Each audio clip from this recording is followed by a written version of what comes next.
We were streaming and we're recording. Okay, we're live, Mark.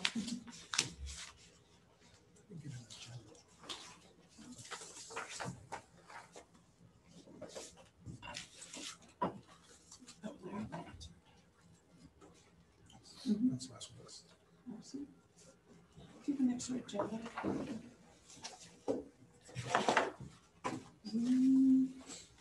Thank you.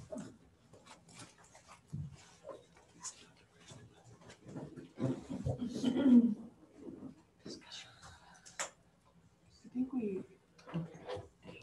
Alrighty, so I'd like to call this meeting to order. Welcome to the regular board meeting. Today is Monday, March 8th, 2021.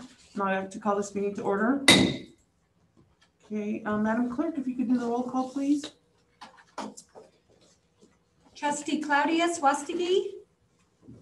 Trustee Andrew Butler. Here. Trustee Manuel Godina. Here. Vice Chairman Travis Manning. Here. And Madam Chair Maricela Pesina. Here. I'd like to invite everyone to please stand for the Pledge of Allegiance. I pledge allegiance to the flag of the United States of America and to the republic for which it stands, one nation, under God, indivisible, with liberty and justice for all. Okay, you may be seated.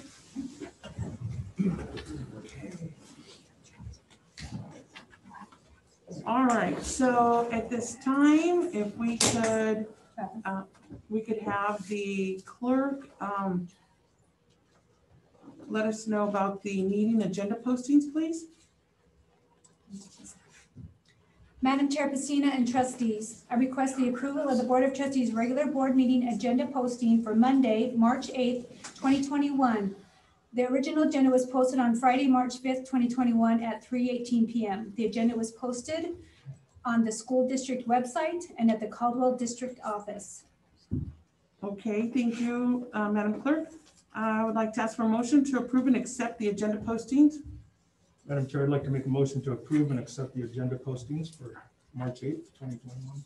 Okay, thank you. I have a motion. I'd like to ask for a second. Second. Okay, I have a motion and a second. Any discussion, trustees? Okay, all those in favor, please say aye. Aye. Any opposed, nay? Okay, motion carries. All right, and then next on the agenda is the information item report. So Dr. French, if you would, please. Sure, and thank you, Madam Chair and Trustees. I will just defer my report. We'll be talking about the strategic plan. And Dr. Sanchez is here, so that is later on the agenda. So that's what I'd like to discuss at that time. Okay, Thank you. thank you. All right, and I know that by today at 12 o'clock, we had no patron input, and I don't think we had anybody come in, Keely, for patron input. Correct. No patron. Okay, thank you. So, and just so patrons know, anybody who wishes to have input at this meeting must submit their email to Keely, our clerk, by the day of the meeting at 12 p.m. And any written comments must include your name, address, and telephone number. Okay, so we will move on to the consent agenda. Let's see, after reviewing the consent agenda, trustees, I would like to ask to approve all of the following items by single vote unless one of you would like to have an item removed to be considered and discussed later during the meeting. Madam Chair, I'd ask to remove item E, personnel report. Okay, we will remove item E and put it in the agenda at a later time. Any other item? No. Can I ask for a motion to approve the rest of them? Madam Chair, I move to approve the consent agenda excluding item E. Okay, thank you. I have a motion. I'd like to ask for a second. Second. Okay, I have a motion and a second. Any further discussion, trustees? Okay, hearing none, I'd like to ask for a vote. All those in favor, please say aye. Aye. Aye. Any opposed, nay? Okay, motion carries. All right, and now we are at the regular agenda. And at this time, board, I would like, I'd just like to mention that we will be moving item B forward, just because, so we can discuss a strategic plan in the beginning. It isn't, we're not moving a huge amount, it's just within that, regular agenda, okay? So if we could at this time, Dr. French, if you could let us know how the strategic plan is coming along. Yep, thank you, Madam Chair and Trustees. So Dr. Sanchez is here, and I invited him to come tonight, which is exciting. I haven't seen Dr. Sanchez for a long time in person. So it's good to see him. And just to give an update to the board on where we are with the strategic plan and the committees that have been meeting. Okay, thank you. Dr. Sanchez, please. Madam Chair, thank you, and to the Board of Trustee members and Dr. French, good evening. It's a pleasure to be here with you and to share with you our progress about the important work that the Strategic Planning Committee has been doing over the course of the last few months. I'm going to first begin by talking about the composition of the Strategic Planning Committee. I think it's significant to acknowledge that the committee is comprised of 20 people, a diverse group that represents teachers, administrators, community members, business owners, students, and teachers. In that group, as we come together every month for our strategic planning meeting, it's important to pause and to think about the diverse perspectives that each one of those team members brings, whether it's a student, a parent, or a community member, our teachers, our administrators, or boards of trustees. We have two members of the board, two board of trustee members that are part of that team. They each have an important voice, and they each have an important perspective that speak into this process. As we move forward, this committee provides the foundation for discussions and decisions that we'll bring forward where we need guidance or direction from the board. This evening, we don't have any decisions that we need. This is just for information only. But before I go into that piece, I want to just end with my remarks around the composition of the team with this in mind, that while we have a strategic planning committee that's comprised of 20 members, throughout the strategic planning process, the intent is to bring larger community population groups into the process at different times. So we may be going out to seek input from a larger population of students or parents or community members throughout the process, so we gain their perspective and their insight on whether we're talking about the mission, the vision, the values, our goals, and our objectives. That engagement is designed so all throughout our process, we're getting that input and feedback from all throughout our community. So this evening, the highlight really is the important work. What some will argue is the most important piece of the strategic planning process, and that's the values. And the values always come before the mission and vision. And the values are those fundamental beliefs that inform and drive behaviors and set a culture. And so in the read ahead packet, there is a worksheet that, I think it's up here on the screen. We see a side-by-side comparison of the four groups. Each of those four groups are comprised of those 20 individuals that I talked about earlier that form our strategic planning team. And this matrix captures the key takeaways and the emerging themes as it relates to the value set that you see right here, and the mission and the vision. We're not there yet in terms of having a final restated and revised value set and mission set and a vision statement. We're going to meet again on Wednesday, and we're going to move the group toward that end, so that at the end of our time Wednesday, it will be a restated mission, vision, and value set that Dr. French can bring back to the board for your consideration, review, and ultimately your approval. That's an important piece, because the next step in the planning process is to go out to the larger community and get their input as they speak into the value set, the mission, and the vision. I'm going to pause there because we have two members of the Board of Trustees tonight that are part of that planning team, as well as Dr. French and other members of the staff, and give them the opportunity just to speak into their experience so far into this process. So I'll pause and let any member of the team that's present with us tonight share. Trustee, Vice Chair Manning, how about you? Would you like to? I guess I don't know that I have a lot to say. I mean, can you guys hear me through my mask? My mask is kind of muffling me, I know. So we've met several times as a committee, and so we're still getting to know each other and the process and the procedure, and I think things are going well. Thank you, Trustee Manning. Trustee Butler? Yeah, I think the, for me, seeing the formation of the groups and the different perspectives coming together, you know, as you look through the worksheets that we've come up with, there's some that are right in line with each other and then some that are very distant. And so it's going to be interesting to see how we all work together to come up and come together to decide on a collaborative effort to come to a unity decision on that. So, but I love the process that's in place for it. Thank you, Trustee Butler. And his remarks, I think, serve as a reminder to all of us about the power of diversity and having diverse perspectives speak into this process. And so I look forward to our time on Wednesday as we jump right into getting all of those perspectives and all those voices toward a consensus. Dr. French, I don't know. Well, thank you, Madam Chair and Trustees, Dr. Sanchez. I think it's exciting.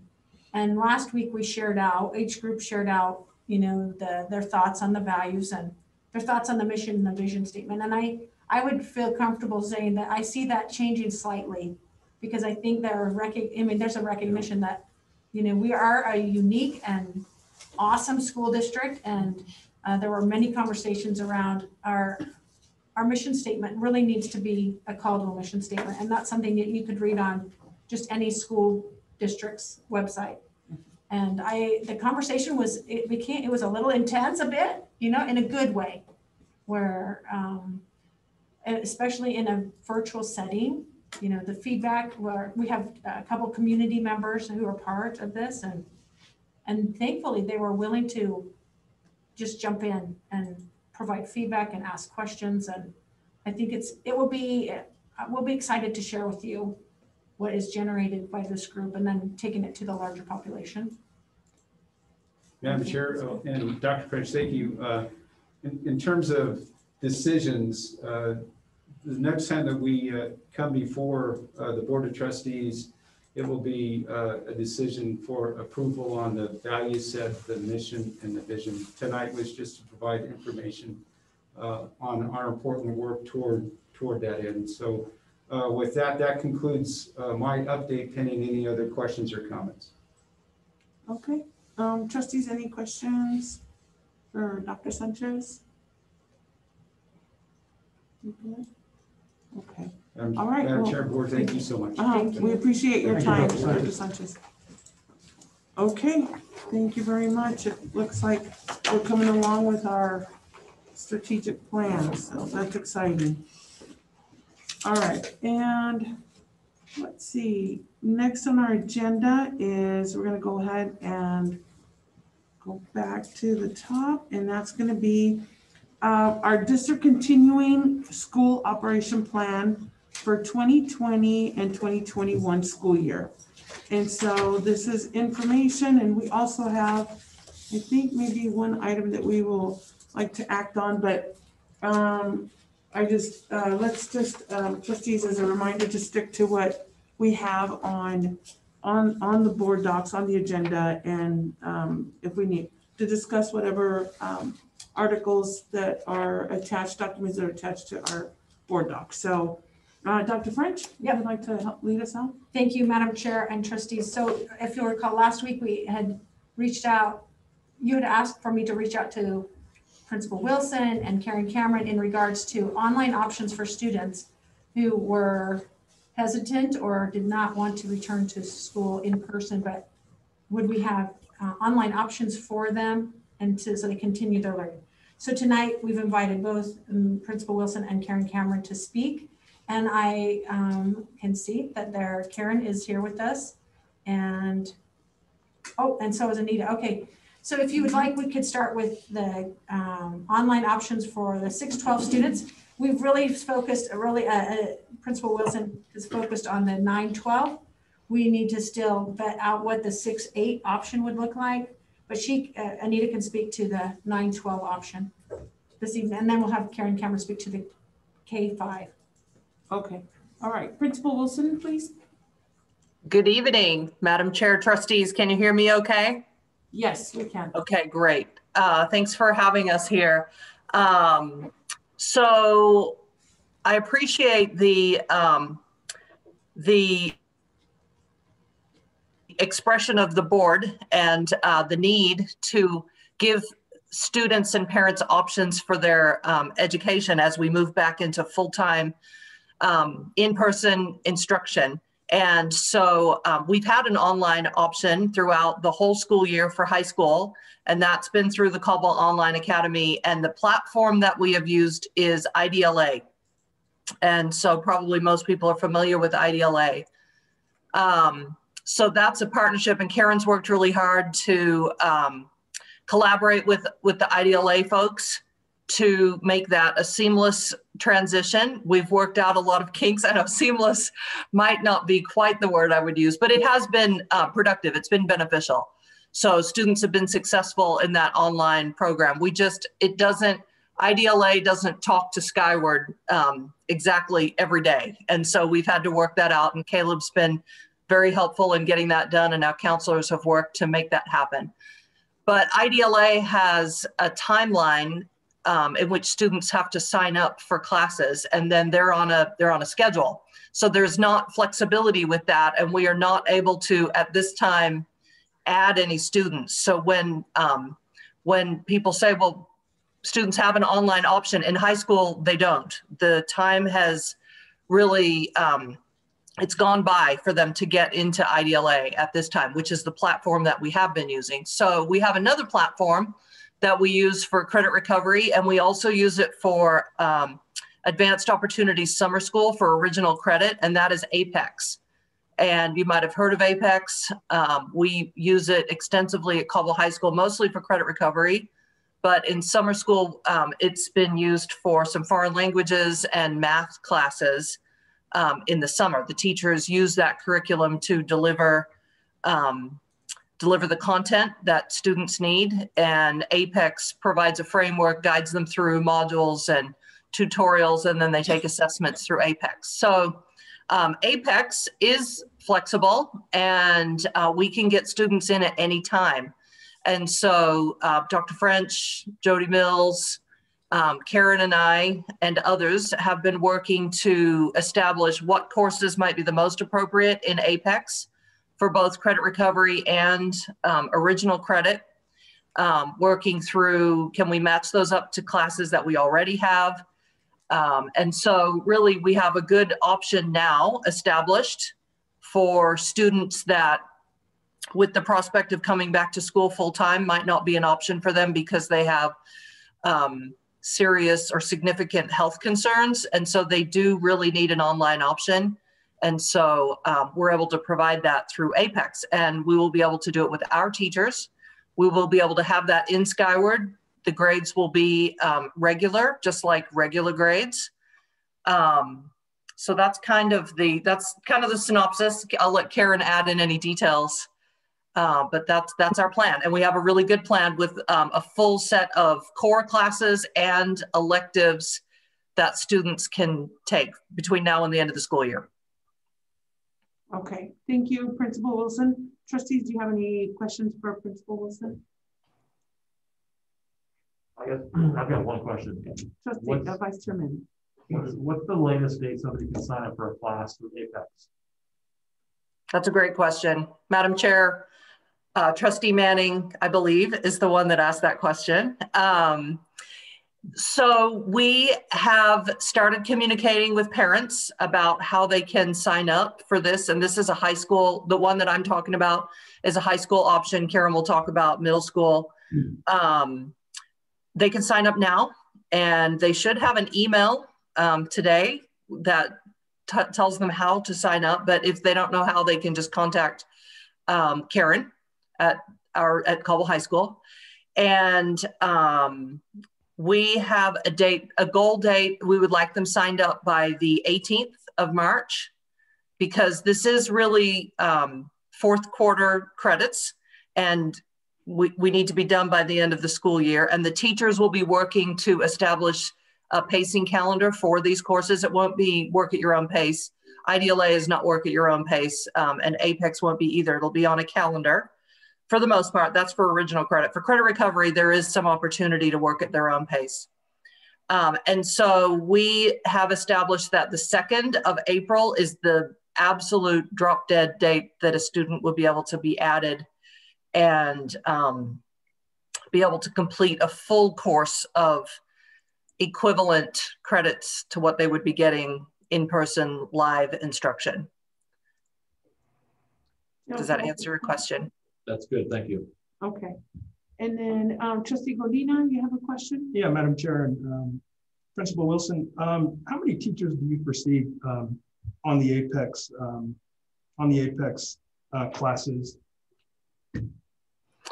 Madam Chair, Trustee Godina, we had a wonderful response from teachers who were willing to take this on, in addition to teaching a full class load of 120 students a day. So that was impressive. Karen and I have been working through, without having total enrollment numbers yet, we're not able to establish exactly, but we have plenty of teachers, that's for sure. We have them in every subject area, science, social studies, math, English, and electives. And so I was really pleased with the number of teachers. I don't remember off the top of my head. I feel like it was about 21 teachers responded. So that's great news. It's a good response, yeah. Thank you, Principal Wilson, and all the teachers involved. Thank you very much. Well, all the teachers, I should say. Any other questions for Principal Wilson? Yeah, I just have one clarifying question. Principal Wilson, I just wanted to ask, so will Apex be 100% virtual, or will those students have to have a need to come to the buildings at all? Madam Chair, Trustee Butler, they will be all virtual. We do have a procedure that with credit recovery that the students take their final assessments in person, and we will establish some type of arrangement for students to be able to do that at the end of these courses. But we will be able to do it all, we will be able to do it virtually. I was going to give you an example. In summer school, when we've done it all online, the students do have to come in to do some speaking. When we've done foreign languages, they have to come in and actually speak with the teacher. But now that we have learned all of this wonderful new technology and we have things like Zoom and Google Meets, they will be able to do any speaking that they have to do online. But they do have to do their final assessment in person. It has to be proctored. And that's much like IDLA has the same procedure where students have to be proctored on their final assessment. I guess one other question is when would the start date for the classes begin? Because I know high school, you guys are actually a week ahead. You guys start the new term the week before spring break rather than after. So when would these Apex classes be able to begin? Yes, so we anticipate starting them as soon as possible. We actually have developed an online orientation, which is similar to what we use in summer school. And students will be able to next week, if they're signed up, they will be able to start on that orientation, which will be just an introduction to what the expectations are for online learning, all online learning. And then they'll be able to dive into the content. So it will be, you're exactly right. Our quarter begins on Monday, And they may be starting a little later because we are allowing students to still sign up, but we'll be able to manage that. We'll be able to get that, get them going as soon as possible. So it could be that if they signed up this week, they would be starting next week on their orientation. Thank you. Okay, thank you. So I guess we have Ms. Cameron to speak to us, and we're hoping either add information to what Ms. Wilson said, or talk to us about the 6th, 7th, and 8th graders. Thank you, Madam Chair. Yeah, so the only thing I wanted to add to what Ms. Wilson had to say was, and she may have said this and I missed it, all of our APEX courses are taught asynchronously, meaning there's no teacher-led instruction, but all of these teachers will set up office hours for tutoring throughout the week and weekend, and then they'll be required to answer emails every day and get back to students that have questions. So there won't be like a live Google Meet going on, which is what we've been doing through hybrid. So I just want to make sure that everyone understands that and is clear on that. Okay. So I've been in communication with the principals at the middle schools, and we're following the same system there with using APEX, and they're pretty excited with that. We actually had multiple middle school teachers reach out showing interest in doing that. So we're really excited to partner with them and use the same strategy. They'll have fewer classes that they'll be responsible for, of course, because they're younger, but it'll be taught the same way through an asynchronous platform using APEX. The schedule will be provided by the teacher, and then tutoring and email response will be available throughout the week. And then our K-5 program is still going. So we have, we only use IDLA for our 3rd grade students, but my online teachers in COA have said, you know, if there's a 3rd grader who needs us, we'll step up and we'll make sure that they get their 3rd grade education. So I have a great group of ladies that I work with, and super excited to be able to just provide any opportunity that is needed from any student or family within the district for the rest of the school year. Okay, thank you. We appreciate that. We appreciate the willingness of the teachers to help out with this during this time. So we thank you.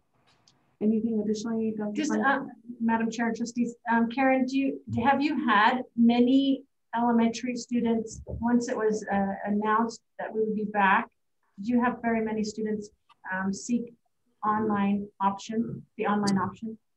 I've had 4 students reach out to me wanting to move into the online, 4 families, and we've been able to make that transition smooth.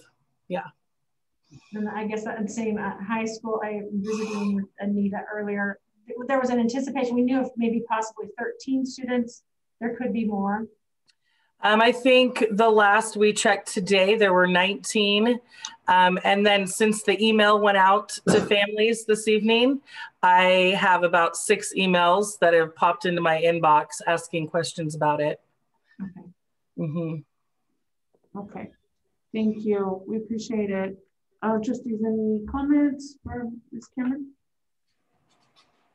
Questions, comments?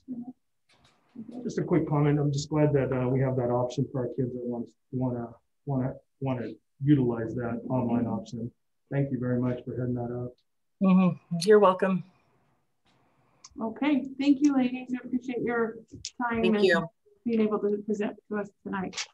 Thank you. Okay. Madam Chair and Trustees, the other request by the board last week was to go back to the task force, the instructional task force, in regards to Wednesdays, and have the task force meet to discuss what does a Wednesday, the intent of that, and then provide feedback on the best use of a Wednesday. And Jody has met with them. That was attached. That's in board docs, if you've been able to see that. And then if Jody wants to speak to the task force. Madam Chair, Trustees, I believe Keely attached it. It's the proposed recommendations from the Instructional Task Force. And just a quick background, we met on the 5th. There was 26 folks there. We did do a Google Meet.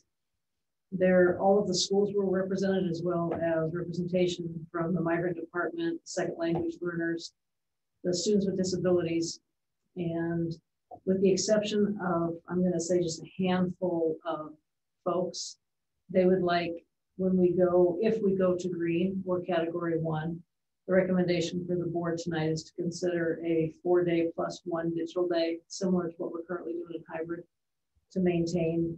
The reasons for that, in no particular order of priority, is the first one has to do with, we've done a great job this year utilizing the technology and the expertise and gaining expertise within the digital platform for both teachers, staff, parents, and students. And we don't want to lose the ground we've gotten. So we want to continue to be able to practice that in a very virtual setting. The other thing has to do with, we want to reconfirm again, all of us feel very strongly that Digital Day Wednesday is an instructional day. We came to the board the 14th of December with recommendations, and we do about Wednesdays were with expectations for parents, students, and staff. And we feel of just reconfirming with the leadership teams at each of the buildings about what Wednesday is intended to do, as we've outlined in the plan on page 19, but that will also help reconfirm the importance of Wednesday and the benefit that we can get from Wednesday being a digital day through remote learning. And then the last one has to do, and I think we've heard from several principals as well as everybody on the task force, that that's a great opportunity for the small groups to still be able to come to school in a in-person based on what the building leadership needs to do within the small groups, the interventions, students that are struggling at the high schools with possibly failing grades to get more intentional help on those Wednesdays. So the recommendation of the task force, if the board was to move us back into category 1, is to do a 4+1 model for this year only. Okay. All right, Trustees, do you have any questions for Ms. Mills regarding the recommendation for that Wednesday?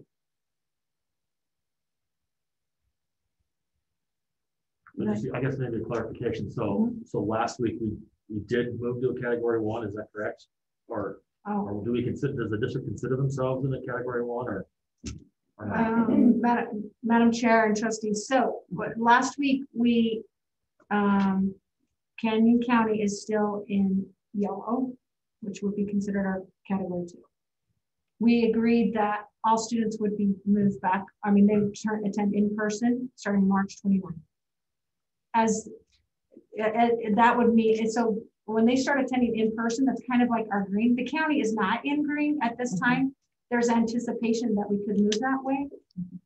So, I mean, and we've seen the trending numbers, it's trending down. And so I would say the county is not in category 1.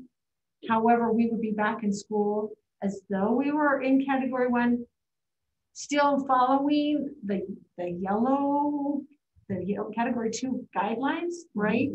I think what Jody is sharing with you is, when the county goes to green, so we anticipate they'll go to green, or let's just say they will. The task force is recommending that we stay using the category 2 use of Wednesday. So even if we're back in a green and everything is basically resumes as normal, except we in green, we said you will wear masks even if the county is in green on the schools, right? That the recommendation is to allow the teachers to continue to use that Wednesday as though we were still in the category 2. I hope that makes sense. We did not say we were in green, but we are acting as though we are on March 29. We anticipate the county will continue to move that way. And as you saw on the demographic or the mapping last week, our school district is in green based on the county's breakout of all districts and COVID incident rates and positivity, if you remember that. But the county still is in yellow. Correct. Okay, I hope that it is very confusing. Vice Chairman, I don't know if I even answered your question. I'm looking for assurance, or I can start over. No, I'm processing. I'm just looking again at the map of the plan on page 19, and I'm just sort of mulling it over and thinking about with no comments as well. So I guess I'm just thinking. Okay, please, again, I'll try to do my best. You're doing great. Okay, but does everyone understand we're in yellow in the county? Yes. Schools in green. The school, as on March 29th, we will be acting as though the county is in green. However, we are still following a lot of the yellow, like the field trips, no. Correct. Concerts, no. We have said a lot of no's just at this point in time. Could it change? As possibly could. Right? Maybe we could host a concert. I don't know. At this point, we've said no. Madam Chair, too, if I may, Yes. the other recommendations on that page have to do, for some reason, if we're still in category 2, elementary principals would like the change in the language to deal with scheduling. Currently, right now, on page 8 of the plan, in category 2 or yellow, it says that if we're to have specials, it's either outside or in the individual general classroom, gen ed classrooms. The elementary principals would like the language to be changed to where we could go to their specialty areas, which would be the music room, the library, the gym, the computer lab. But also the caveat to there is there would be additional time given to those specials to make sure that there's protocols for cleaning, sanitizing, as well as transfer to maintain congregation. The second recommendation also is on that page is walk to workshops. Currently in yellow, it states that there will be no walk to workshops. The elementary principals again would like their consideration to change that to where if protocols can be implemented within the individual schools for the walk to workshops while in category 2, they would like permission to do that, and we would change the plan with the language that I have listed there. Then when we are in category 1, it's throughout the document, we would like to add the language as much as possible when it comes to maintaining a 6-foot physical distancing. We're going to do the best we can, but we know now by adding an additional 5,800 kids back into the system that at all times 6 feet will not be, and we've never, I guess, maintained that 6 feet would be. And so we want to make sure our plan practices or follows our practice, and we will, as much as possible, maintain 6 feet, but it can't be guaranteed. Yeah, and Madam Chair and Trustees, we've had that was an in-depth discussion that there would be no way to have physical distancing with all students back. I think we just want to make sure it's in writing and document that. Correct. Good. Okay. So then, trustees, just so you know, tonight we will be making a motion and voting on accepting the recommendation. So do you have any questions right now on these recommendations that have been proposed to us from the task force? Any additional questions? Madam Chair and Trustees, the motion, it's not an all or nothing. So you could go through and say, you know, that scheduling, we think it should be different, right? So does that make sense? These are all recommendations. And so to me, I see 4 different recommendations tonight. Okay. And yeah, it's not bundled by any stretch. Okay. So is there any of it that trustees that you have concerns about or questions about? I don't know, do you? So I guess I do have a question. Yes, go ahead. And hopefully this piggybacks on Vice Chair Manning's question. So with that motion the other week, so are we changing what the yellow means then to have all students in the yellow? So is that what that has done then? And so we're changing yellow to include that every student is in the classroom 4 days a week instead of the mix, which is what we were going for to begin with. And Madam Chair and Trustee Butler and Trustees, I would say basically what we've done, and we're bringing students back while the county is in yellow. So they're coming back, all of them. And we're trying to make plans based on what did we say are yes or no's in yellow? The field trips, the concerts, this athletics, and so we're just addressing this one at a time. It's as though we're back. It's almost like we're green because everyone's back, but really we're all back and we're still in counties yellow. With an anticipation that it will move to green, and the county will possibly move to green in the next few weeks or next several weeks. Does that answer that question? It does. And I guess with that understanding, then with the red, we would then go back to fully virtual. That's what our plan is. So we're going to lose that mix. We're going to lose that hybrid. Unless the board says, you know what, you're moving back to hybrid. That's possible. That's still an option. Yeah. Let's hope not. Right. I mean, I'm sorry, Madam Chair and Trustees, that could be. I mean, right now we're in yellow and we're saying we're bringing all students back. If something should happen and the board feels that we need to go back to a hybrid, we would have a meeting and So we would know how, we would know that some people will be not so happy and some will be thankful. But the board still has the right to move us back to a hybrid in that category 2. The board has the right to put us in a hybrid in category red and 3, right? So it's just a discussion. Okay. Follow-up question, Mr. Butler? I think that made it as clear as mud for me, yes. Okay. Well, Madam Chair and Trustees, we were I do understand, yeah. we were in hybrid when we were in category 3. So county was in red, and we moved to a hybrid. Right. In like mid-January, if you'll recall. We gave 2 weeks after the New Year's, the celebrations, and moved to a hybrid, although the county was still in a red.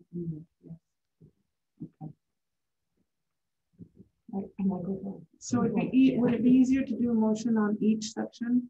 Trustees, would you like to do that? And that way we can, like, for example, are you prepared to do to vote on the first one, all areas that identify physical distancing that in category 1, add the language of as much as possible to maintaining 6 feet physical distancing. Is there any questions about that? No. Are you good with that? We do not want to mislead people to think that, Yes, that we, because as much as possible will be very limited yes, in all reality. okay. I know elementary principals are working on how to do their potting for the lunches, and they're trying to figure out how they can make that happen a little, with that 6 feet as much as possible, but it will be limited, those opportunities. So. And Principal Secretary Webster kind of talked to us about that in the cafeteria. Yes. Okay, so I'd like to ask for a motion for that first. All areas that identify physical distancing. Language. I have a question. So does that need to be changed for category 2 as well, where we say as much as possible, or is that already? Madam Chair, Yes. Butler, the way the plan is crafted is it says that if it's not stated, we will follow everything that's in low or minimal spread. Okay. And so by changing it in category 1, it implies it's going to be, it infers it's going to be category 2. And category 3. That's what I'm quickly trying to read. Okay. Catch up on there. Okay, thank you. I'd like to make a motion to accept the new language in category 1, to add the language of as much as possible to maintaining 6 feet physical distancing. Okay, I have a motion. I'd like to ask for a second. Second. Okay. Any further discussion, trustees? Okay, so let's take that for a vote. All those in favor, please say aye. Aye. Okay, any opposed? Okay, it passes unanimously. All right, and then the second one is the scheduling. So, and it talks about category 2, replace current language, that the category 2, in category 2, replace current language with students will participate in specials, which means that elementary school will provide, well, and I'd like to ask for a motion. If somebody wants to make the motion and read that, great. Madam Chair, I move that we approve scheduling to allow for student participation in Special. All right. Second. Okay, we have a second. Any further discussion? No, all those in favor, please say aye. Aye. Okay, any opposed, nay? All right, that motion passes unanimously.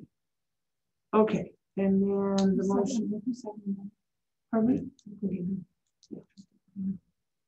And then the next one is the walk-to workshops. Madam Chair, I move to approve and accept the recommendation for the walk-to workshops in category 2, replacing the current language, but schools may opt to provide walk-to workshops. Okay, I have a motion. I'd like to ask for a second. Second. Okay, any further discussion? All right, we'll go for a vote. All those in favor, please say aye. Aye. Okay, any opposed, nay? All right, that passes unanimously. So thank you. All right, so now for that second half of the page. Are we in any further questions on that one, comments?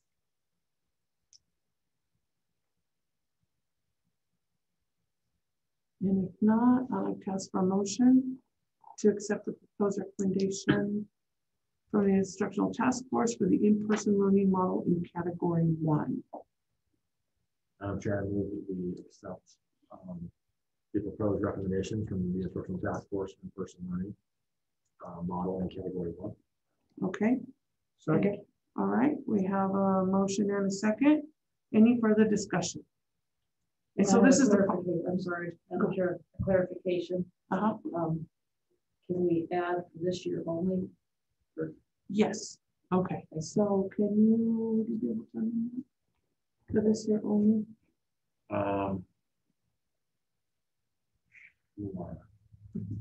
We need to do that change for the rest of the motions that we made earlier. No, I think it's Madam just. Chair, my concern is if we're in category 1 next year, the expectation that I would like to revisit the fact that we don't necessarily have to be in a 4+1 model next year.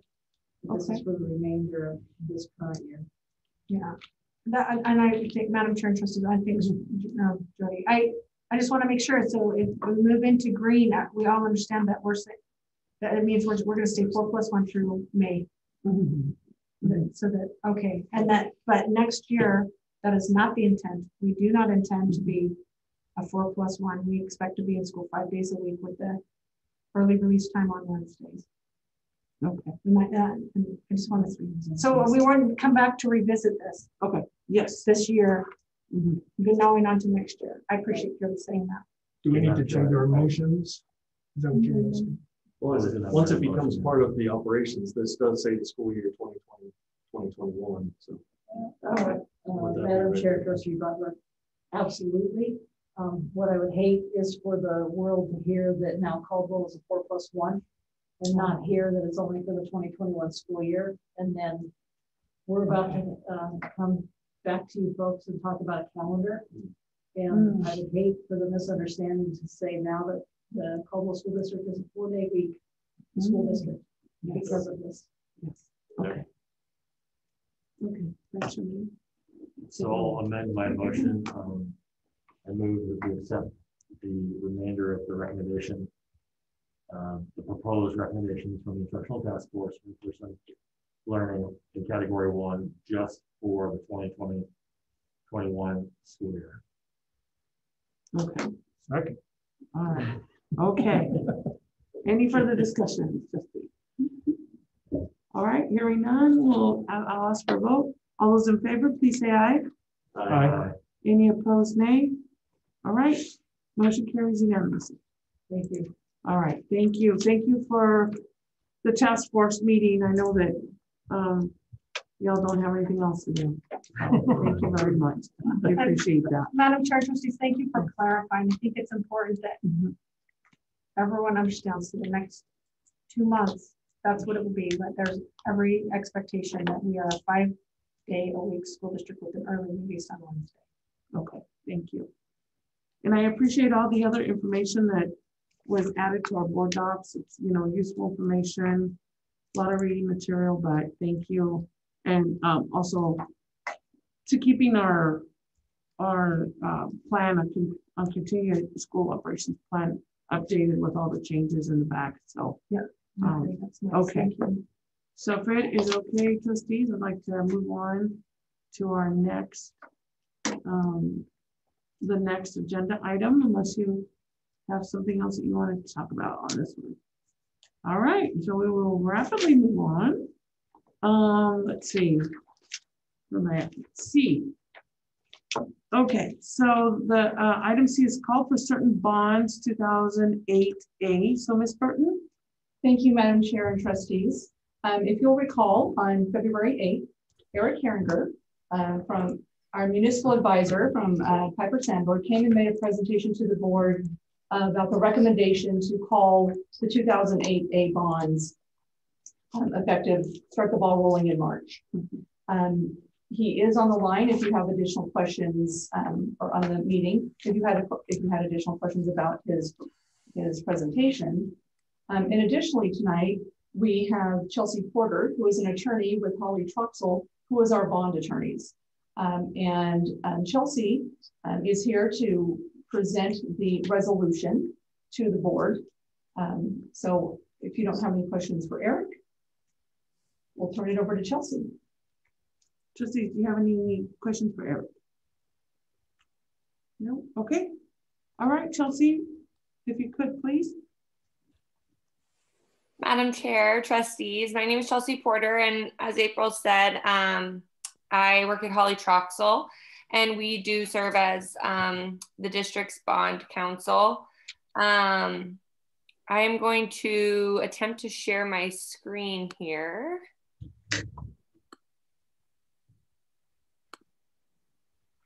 Can everybody see that? And Chelsea, just so you know, the board has seen, they had the opportunity to review the resolution. It was included in our board docs from Friday. So okay, great. Yeah, just want you to be aware of that. So then what I pulled up here is just the resolution that was included. It's a short resolution.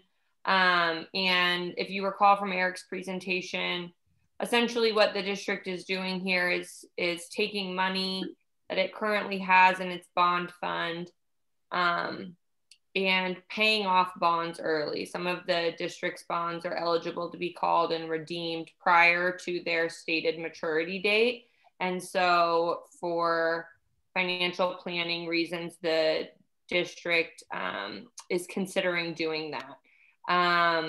In order to do that, really all we need to do is adopt this short resolution that would authorize the district superintendent and chief financial officer together to work with Piper Sandler and the district's trustee, bond trustee, who is the Bank of New York Mellon, to transfer funds on April 14th, which is the date, well, a few days before April 14th, I suppose, because we are looking to redeem those bonds on April 14th.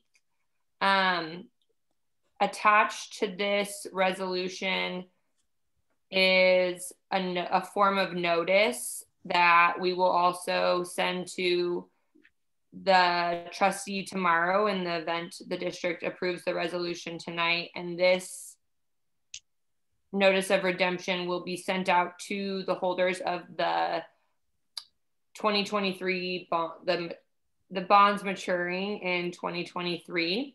And they will be notified that the district will be calling and redeeming those bonds early. And under the bond documents that authorize the 2008A bonds, they are guaranteed 35 days notice. So if we work with the bond trustee and get this published on Wednesday, March 10th, we wait the 35 days and then we can transfer the funds and the bonds will be defeased, at which, well, they'll be redeemed, at which time they will no longer be outstanding debt of the district. And I just threw a lot at you there. Do you guys have any questions? Any questions, trustees? Okay, Madam Chair, I wondered, can you just review briefly? So if we redeem early, I saw the number somewhere. But by redeeming this bond a couple of years early, we saved was it 200,000 and something like that, Ms. Burton? I don't know where I saw that number, but yeah, this is Eric Herringer. It was 206,000 of interest costs that will be saved by paying them off early. so just a note to the public, if the board decides to go that direction, just know that we are trying our absolute best to take care of the money that we have as a district and to be fiscally responsible with that. And so thank you, Eric, for that clarification. You bet. Mm-hmm. Thank you. Any other questions, trustees? If we have no other questions, I would like to ask for a motion to approve the resolution of calling the 2008 A bonds.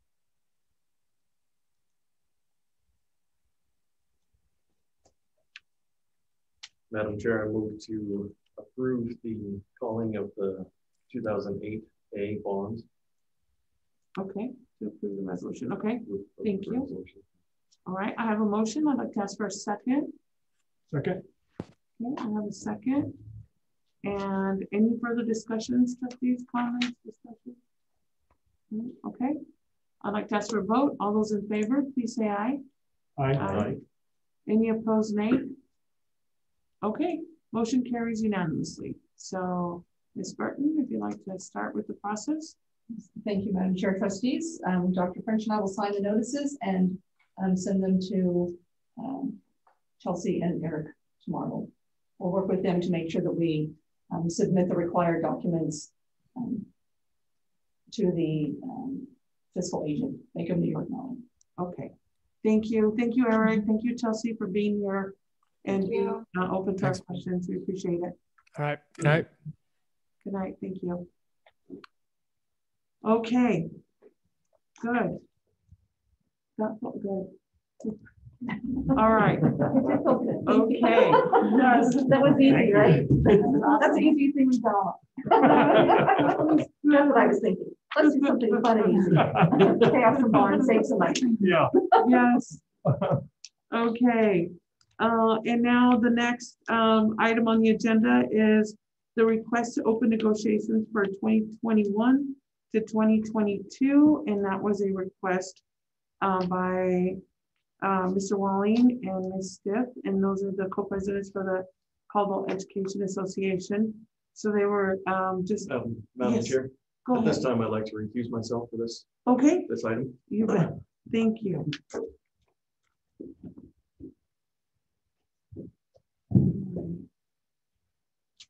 We will send you a smoke signal.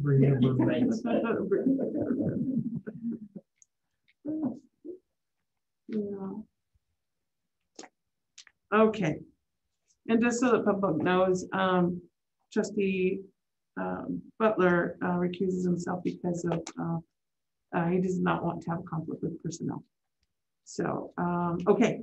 So there was it's a request to open negotiations, and it's just wanting to open negotiations with the association for the 2021-2022 master agreement, so that we can start discussing some of the non-financial articles in April, and then later focus on the financial issues in May. So at this time, I would like to ask for a motion to approve the request to open negotiations. I've got a question. Yes. Madam Chair.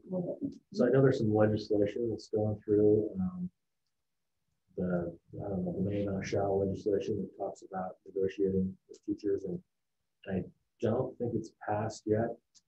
But if that piece of legislation passes, how might that affect our negotiation process for this coming school year? Do you know that? Madam Chair, trustees, I think what we will be doing, we'll be receiving counsel from ISBA, and I'm sure the IEA will receive, counsel of their association members. I appreciate the opportunity we have to work with the CEA And I don't want to, I appreciate their input. I think it's a healthy relationship. And I have my concerns about that legislation and the intent of that and why it has been put forth. Right now, I would think we would move based on what the board feels is beneficial to this district. And then if that legislation should pass, we would receive counsel from ISBA. But if the board accepts the request to open, we would be opening negotiations for next year. That's how I see it going forward. If the board accepts that today, we'll take action on it, and we will plan to meet with the CEA. Probably after spring break. We anticipate that the state budgets will not be set for schools until after March 12th. But we would honor that request. Unless something happens and we receive counsel. Okay. So, okay. All right. I'd like to ask for a motion to open negotiations. Madam Chair, I'd like to make a motion to open negotiations for the 2021-2022 school year. Okay, with CEA. Okay. With CEA. I have a motion and a second. Second. Okay. I have a motion and a second. Any further discussion? Comments, questions? Okay. All those in favor, please say aye. Aye. Aye. Any opposed, nay? Okay, motion carries. Motion carries. Okay, so if somebody wants to let trustee back in, trustee Butler. Welcome back.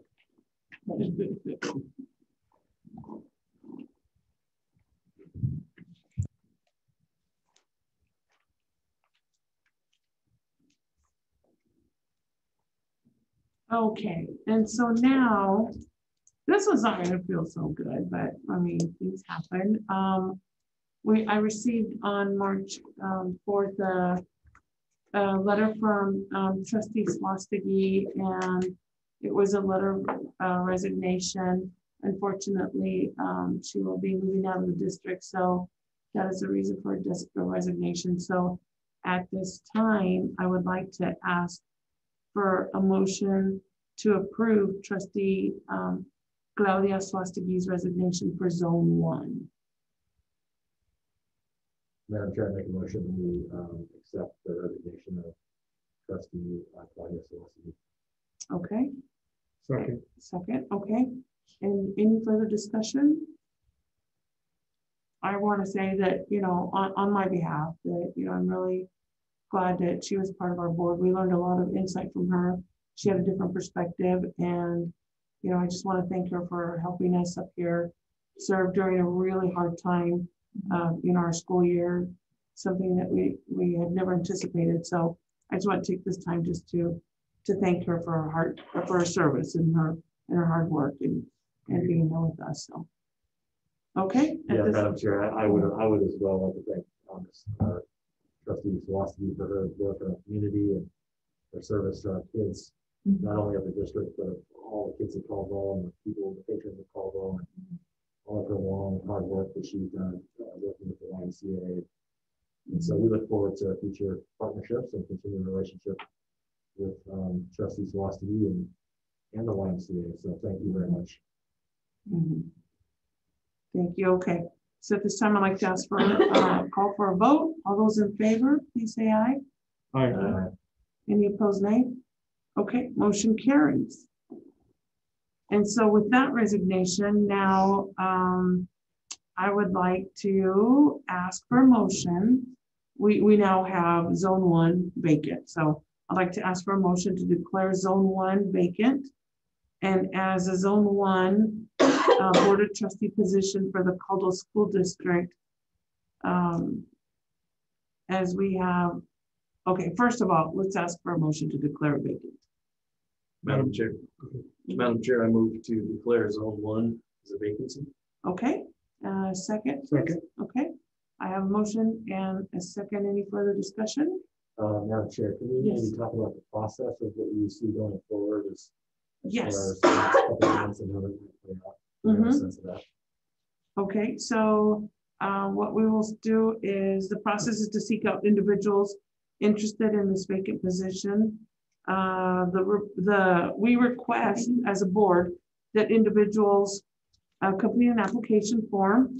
This is provided from the district by ISBA, and they are on our board docs this evening. So if you look at our agenda, you can see the attachment there for the application form, and it is to be submitted to the board clerk as a district office, at the district office. At this time, we're gonna meet with ISBA and find out the exact dates. Well, we'll get information from our council for ISBA for the exact dates of when the timeline will be. So we will be letting we will be letting our patrons know of those dates. But at this time, if you are interested, please, the applications are attached to the board docs in this evening's agenda. I think we have, it's 90 days to appoint somebody from that zone.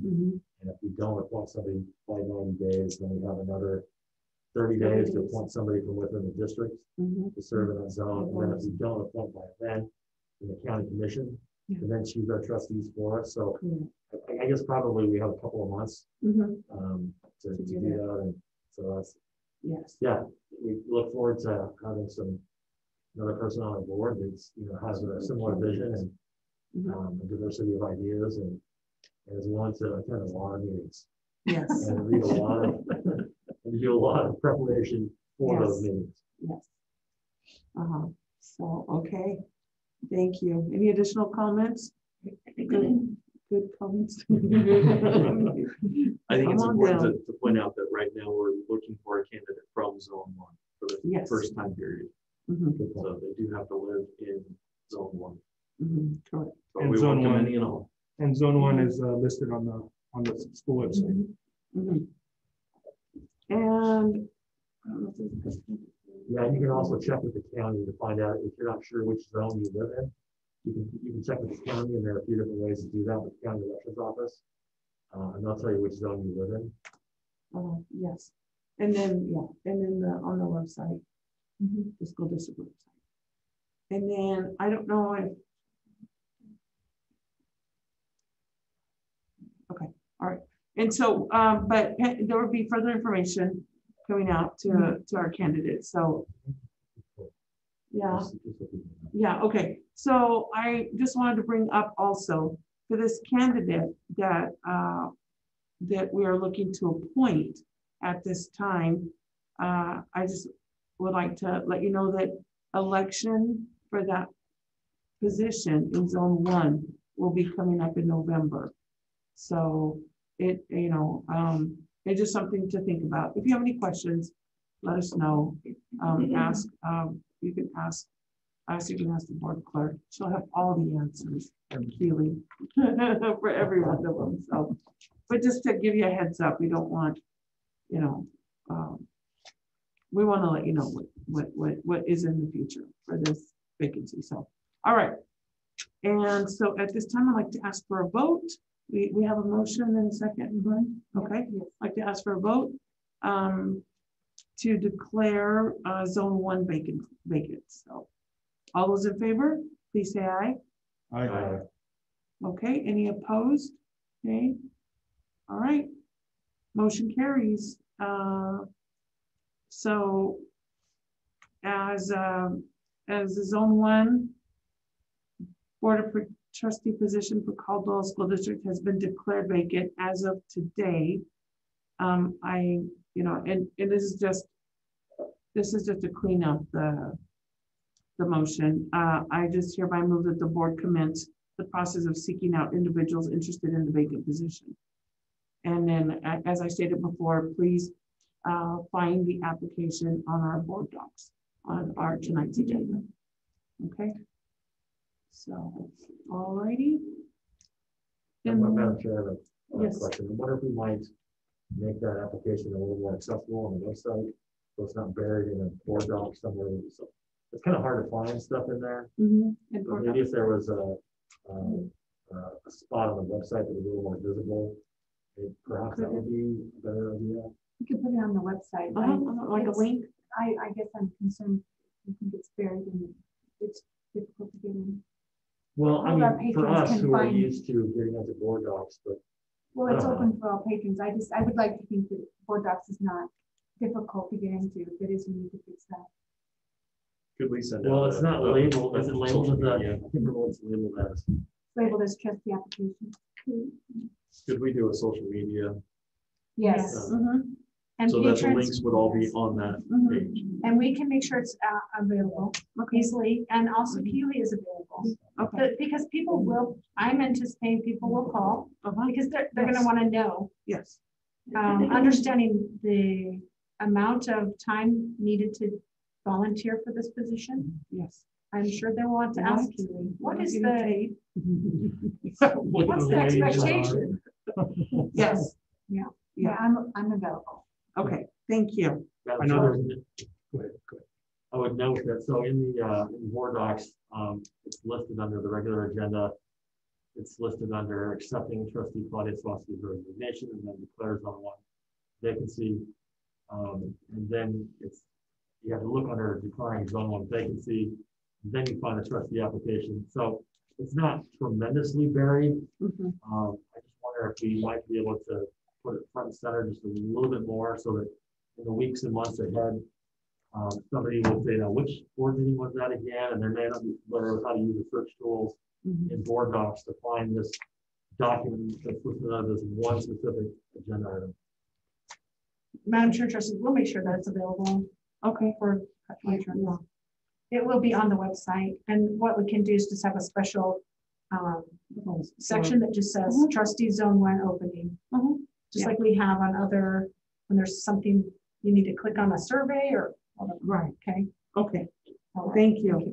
That'll make it. Thank you very much. Okay. All righty. Okay, and that brings us to the policy development adoption. Future, and we Oh, also I'm have- sorry, future agenda items. I'm so sorry. Oh, yes. Boy, I just jumped out. Yeah, okay. All right. Any future agenda items, trustees? Are we good? Where we're at? Yeah. Okay. All right, then we'll go to the next one. The placeholder for consent agenda, and that was item E and. The personnel report. Okay. And at this time, Madam Chair, I'd like to recuse myself. Okay, thank you. You're gonna get your steps. Okay, let's see. Personnel report. 7. Okay, all righty. So, let's see, I'd like to ask for a motion to accept the personnel report unless there's any discussion on it. We can discuss it. I'd like to make a motion to accept the personnel report. Okay, I have a motion. Vice Chair Manning. Second. Okay, all right, I have a motion and a second. And any further discussion? So so yeah, trustee Butler, because he had a conflict with the personnel report, that's why he stepped down. It wasn't sort of some political theater, or he didn't have to use the restroom or anything like that. He's being specific to the ethics of what he to the personnel report. So just want to make that clarification. Okay, thank you. Thank you for that clarification. Okay, and then if I have no further discussion, I'm going to call for a vote. All those in favor, please say aye. Aye. Any opposed, nay? All right, motion carries on the personnel report. Thank you. All right, and we can bring it back in.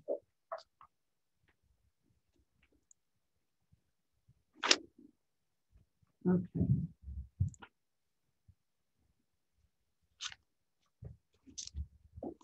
Okay, and now we have the policy development adoption.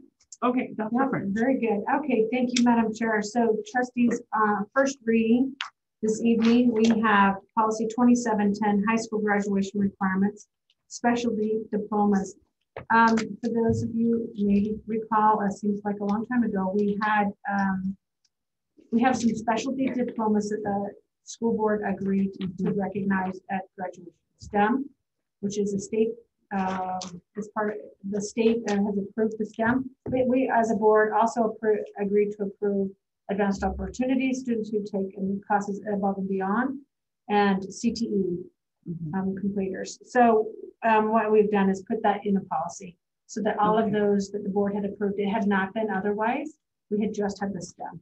So that it was the change there to make sure that that was in policy. And then we also have policy 7408, entering into professional services contract. Okay. All right, thank you. I would like to ask for a motion to accept and approve the first reading policies.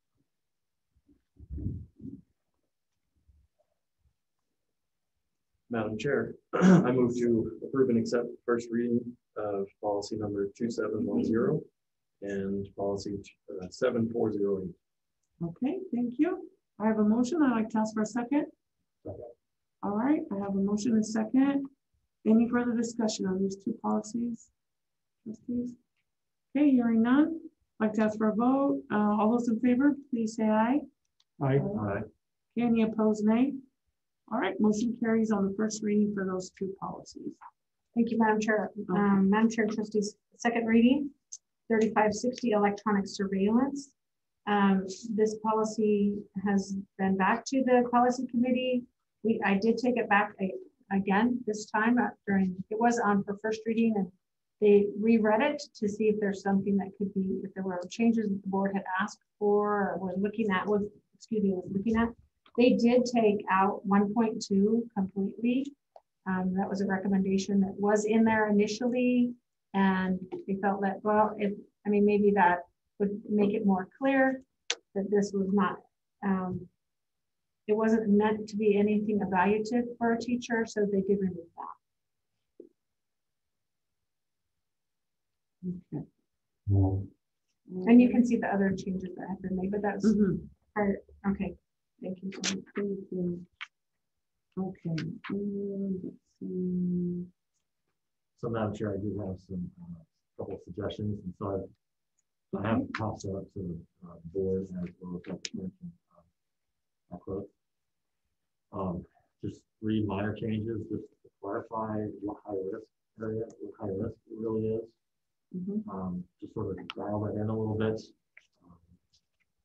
It's one of the things, the trustees, one of the responsibilities that we have, one of the main responsibilities is setting policy. So I just added some clarifying language.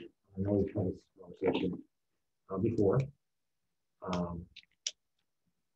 So just wanted to put some sideboards. The legislature is always talking with certain bills. They always talk about putting sideboards onto a piece of legislation, just to sort of really clarify so that it's not super open-ended. So that's what I've tried to do with my recommended language changes, is to add some sideboards. And I realize we sort of have gone through some various different revisions of this policy, but now it clarifies specifically what high risk areas are. And so that includes places like the welding shop. Well, it includes the following specific areas: welding shop, auto shop, greenhouse, weight room, special education, classroom, and theater or auditorium. And so that clarification took into account the emails that we received from teachers about pros and cons of having video surveillance in their classrooms currently.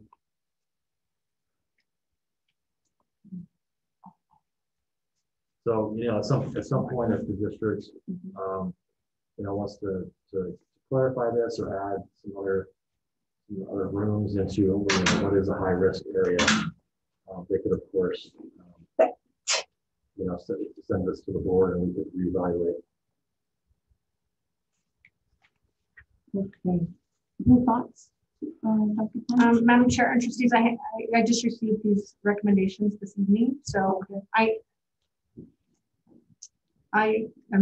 don't feel like I can speak for the policy committee, so that's probably where I'm at this point. Okay, so let's see. So we could send it, trying to think what the process would be to send it back to the policy committee. And see, because eventually, okay, just trying to figure out. There's a number of things we could do. I mean, Okay. we could just pass it with the recommendations. If it passes, we could vote on it. If it doesn't pass, I don't know. With my suggested motion that I have at the top, we could table it again. We've done it several times and send it back. One of my concerns is that we've set the language back, and we've sent this policy back to the committee with several recommendations. And then when we get the policy back, it doesn't really have those recommendations necessarily in there. I'm not sure what, there seems to be maybe some miscommunication on that front. So, and I don't know how critical this policy is for the board. I mean, I think we started this reviewing this policy back in, I think, May or June of last year. I have taken a look at this 4 or 5 times. It's probably been a year. And Madam Chair and Trustees, I don't want you to think that there's a miscommunication. I think the policy committee has looked at it and they've debated it, and they debated the recommend, the suggested the recommendation, and there were moments where they did not agree with that as individuals who are working possibly in those classrooms and are working in certain buildings. They felt that some of those changes would it was a concern to them. So I don't want you to think they were totally disregarding it. They were trying to make sure that it works for everyone and the board. So I just so that you know, and Vice Chairman understands, they have looked at your suggestions and then they've had debates over that and what does that really mean. I guess there's the potential here for us to sort of the policy sort of bouncing back and forth between the policy committee and the board.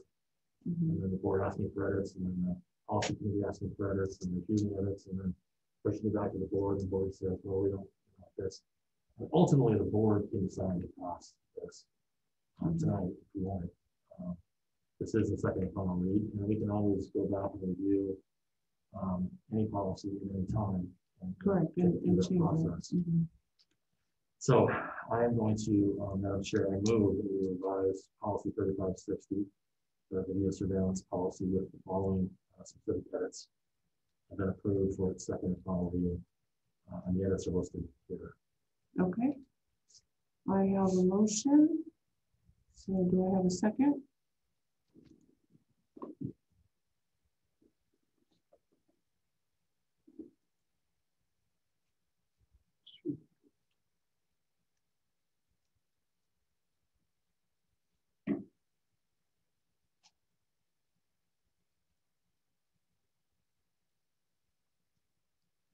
Okay, so it looks like. All right, Keely. My Robert was a lot. I don't have a second, so. But it died. It died. Okay, motion dies. Okay. So then, let's see, can I get a motion to approve as the policy committee has the changes that they have made? Or a different motion? Is there a way to discuss Trustee Manning's proposals? I guess we can, yeah. Does that need to be in motion, or is that just open for discussion at this point? Open for discussion. Open for discussion. Okay. So I think that, so I don't know if Trustee Manning, if you want to go through each one and kind of highlight what your thoughts are on the reasonings for your changes or for your substitutions, so that we could better understand where that's coming from. Yeah, you have to do that. Okay. So the first one, there are 3 changes. Again, this is policy 3560, video surveillance. And section 1.22. So if you go into the policy I've given you a little packet with 3 papers. And the first paper has the proposed changes with the motion. And then it has the policy itself on pages 2 and 3. So if you go down to section 1.22, it's towards the bottom. It's the bottom third. Currently, it says electronic surveillance will not be placed into a classroom without teacher consent or notice. So essentially what it's saying is they would be able to place video surveillance into a teacher's class, and they could say, hey, we're just notifying you, heads up, by the way, tomorrow, 5 minutes from now, a week from now, 2 months from now, whatever, we're going to have a surveillance camera in your class. And a teacher would have absolutely nothing to say about that. They couldn't say, no, I don't want one. Because if they've been noticed or notified, then that surveillance camera could be placed in their class. So I guess that's the first topic. Do you have any comments or thoughts or questions? Vice Chairman, yeah. I am a little bit lost, so I'm at 1.2. 1.2. Yeah, as the changes that you've recommended. So I'm trying to figure out the. So the first one, 1.2. Yeah, I just see the changes in there are that it's not electronic surveillance may be used in school buildings. The only thing I see struck out is in any area. That's the only thing I see is missing. Okay, no, thank you. It looks, okay, I was looking at the wrong one, I think. Because to me, Madam Chair and Trustees, I appreciate that. Electronic surveillance may be used in any school, is used in school buildings, which that's fine. I mean, I can see that in any area, I can understand why that might have been struck out. I will say that we do use them in high traffic areas. So, and I don't know if that, I feel like that is, if we just say electronic surveillance may be used in school buildings on the school property, that really does cover a lot of it. So I feel like 1.2 really, it cleans up a lot of language. I mean, I don't know if there was the need to say in any area, because we're specific in where those are. And yeah, thanks for the clarification. So I was looking at 1.2 and then looking down at 1.2.2. Oh, so really we should start with 1.2 and okay. That's it. My thought was for 1.2, again, that's in the bottom third. So if we say the electronic surveillance may be used in any area of the school, or buildings or on school property, so that sort of opens it up to like, anything. It's sort of a catch-all. So I would just sort of tighten the language a little bit. And my suggestion was for 1.2, electronic surveillance may be used in school buildings or on school property and may be installed in common areas and other high-risk areas. So again, it's the idea of these sideboards to sort of limit. This is part of my experience. So in 2012, for example, my wife and I went to China. And in China, they have literally millions of video cameras everywhere with facial identification software connected to those. And so they track people. So I'm not saying that they were going that far, but it's sort of the proverbial slippery slope with trying to balance, people's personal liberties with, electronic surveillance that may be used. And so my thought was to put just some sideboards on this to clarify that we're going to use cameras in common areas. So, hallways, parking lots, lunchroom, things like that, and high risk areas. And then I further clarified what high-risk areas were in section 3 there at the bottom under definitions, which is in the last section of the policy, to further clarify, because as is, high-risk areas on the very last page is fairly open, includes areas that are an inherent risk to health, safety, or security. This may include, but is not limited to, courses taught in specialized rooms such as the welding shop, auto shop, greenhouse, playroom, special education, classrooms, etc. So there's these sort of these catch-all words like ultimately looking for ultimate flexibility on how this policy can be implemented. And my thought is, I know a lot of teachers that don't want video cameras in their class. And as is, the way the policy is written, the district could give notice to a teacher and say, hey, we're going to put a camera in your class. And they may have a high-risk student, so they may be able to sort of shoehorn in a reason, a rationale for, and maybe it's a principal that has a vendetta. Unfortunately, sometimes every once in a while, this can happen where you have personality conflicts. And I've seen this happen where you have personnel, administrative personnel who, maybe they want to get rid of a teacher, they want to send a message to a teacher. So they could, as the policy is currently written, they could tell them, hey, this morning, by the way, we're putting a camera in your class, and there's absolutely nothing they can do about it based on the policy. So that's sort of my concern.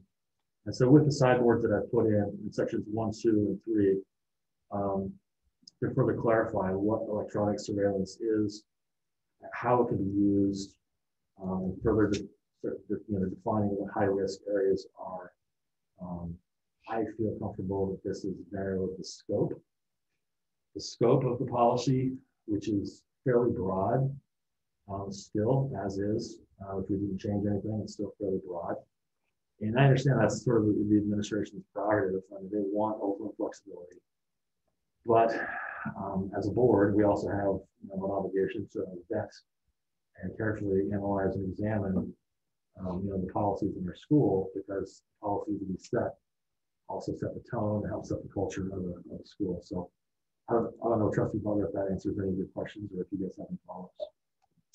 I do have some follow-ups. So on your 1.2, are you looking to eliminate after that, as it is proposed now, it says other high-risk areas, and then you have period, whereas the proposed is as deemed appropriate by the superintendent. Would you be eliminating that on 1.2? Yeah, so the language that I proposed under section 1.2 entirely replaces the language for 1.2. Okay. And the same thing for 1.2.2, the language there entirely replaces it. The same thing for under definitions. The language for high-risk areas also entirely replaces that definition for high-risk areas on that page. Madam Chair, and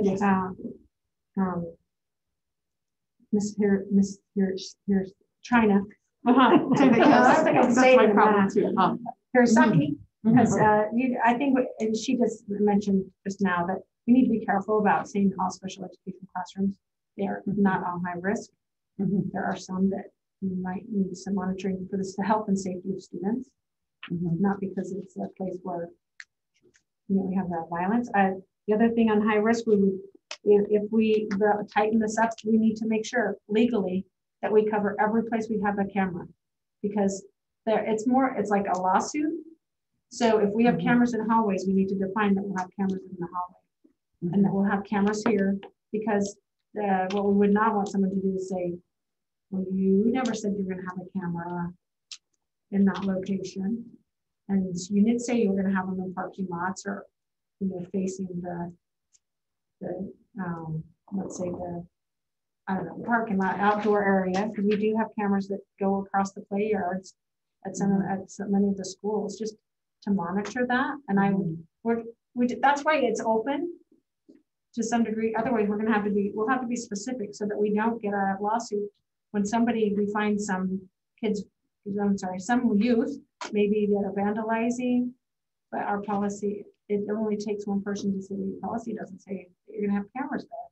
And so then I have on the technicality, Does that make sense? I think we just, that's why I don't want to be offensive, but I think that's why it's open to some degree so that.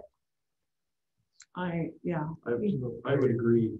I worry about being too literal, and we need to allow some flexibility. And so that statement of as deemed appropriate by the superintendent should either be maintained there or under the high risk area, and remove the et cetera.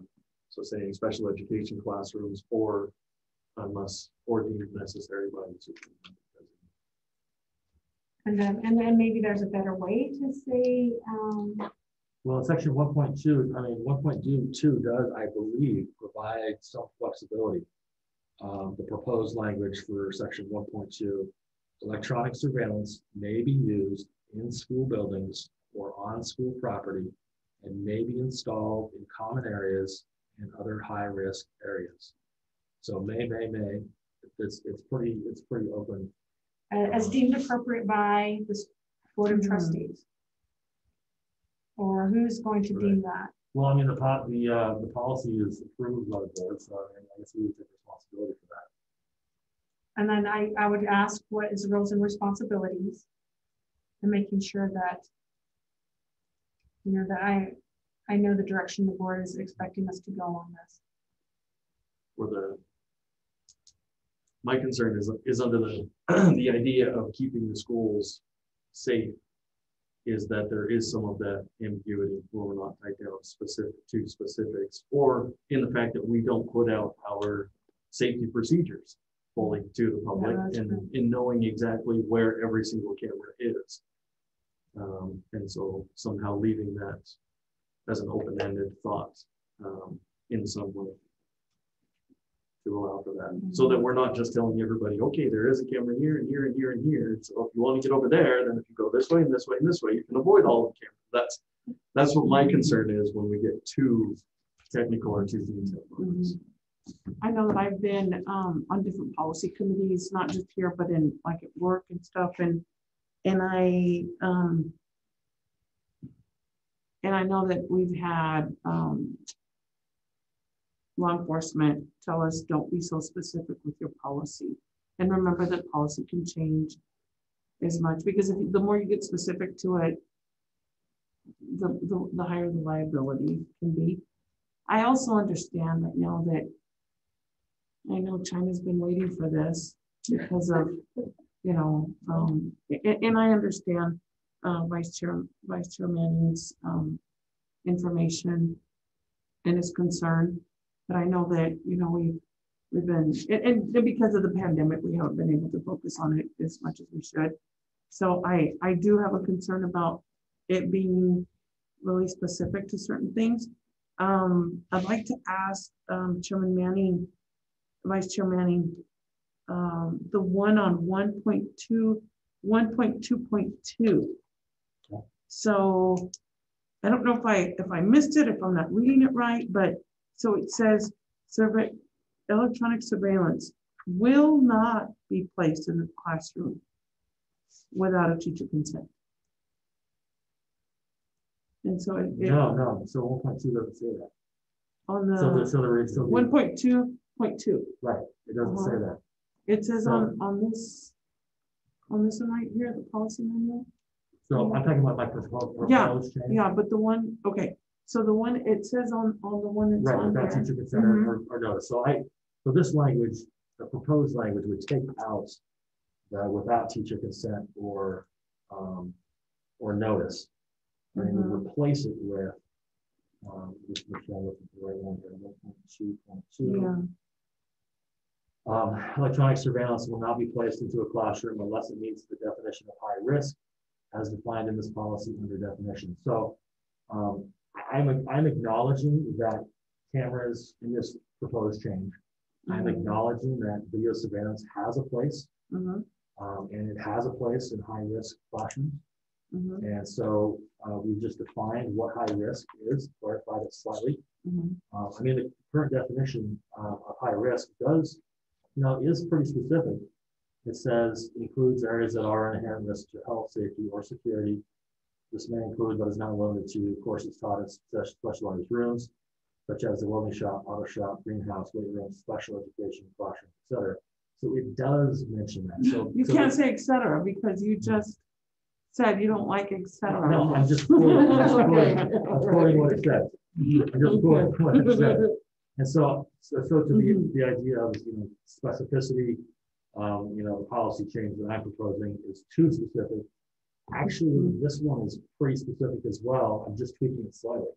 So yeah, people are going to know if we pass the policy as is without any of my changes, people will know there are cameras in welding shops. There will be cameras in auto shops, greenhouses, weight rooms, and potentially special education classrooms, etc. What my policy does is just by changes, put a few sideboards on there to clarify, and then to make it so that they can't, they can put video cameras into teachers' classrooms, but only high-risk teacher classrooms. Then, again, I'm thinking about what China's saying about, not lumping special education classrooms into, under that umbrella, high-risk areas. It's there now in the proposed policy. If you look under high-risk areas and definitions on the last page, that policy, if we were to pass it. Yeah. And maybe I said all special education classes, and I do want to take out the word all, if that, wordsmith in that. I'm trying to look there. No, actually, I don't say all special education classes. I just say special education classes, so the same as the current policy. Okay. So tell me this: if we have, let's see, if we designate one area that's going to be a high risk, and we can't, if we don't have et cetera, we can't put a camera in there until we change the policy and have all the readings. Is that what the process will be? That's just a question that I have. Like if we determine that there's an area that we've got to put, and it's not these ones. I'm just referring to leaving the et cetera in there. And remind me which sort of. And it's in the definition. Okay. In the definition. The high risk area. Because I think yours, all it did was, well, it changes maybe include but not limited to courses, and then you just include the following areas. So you took out but not limited to, and you took out et cetera. Which actually means that there has to be a camera now in all of those rooms. That's the way that yours is stated. Yeah. Well, actually, aren't there cameras in those rooms now? Well, it would mean that there would always have to be. So the district could never decide, well, that's not a high risk area anymore. Yeah. Madam Chair. No, because if you look under if you look under 1.2, electronic surveillance may be used in school buildings or on school property and may be installed in common areas and other high-risk areas. So it's a may and not a shall. It's a critical word to understand the difference of it. And so it does not lock in the district's ability if they have to do it. They may put it in. Now, under your definition of what a high-risk area is, it includes those only specific areas. So all of those would absolutely have to be. No, not according to 1.2. Electronic surveillance may be used in school buildings, may be installed in common areas and other high-risk areas. May, it's not required.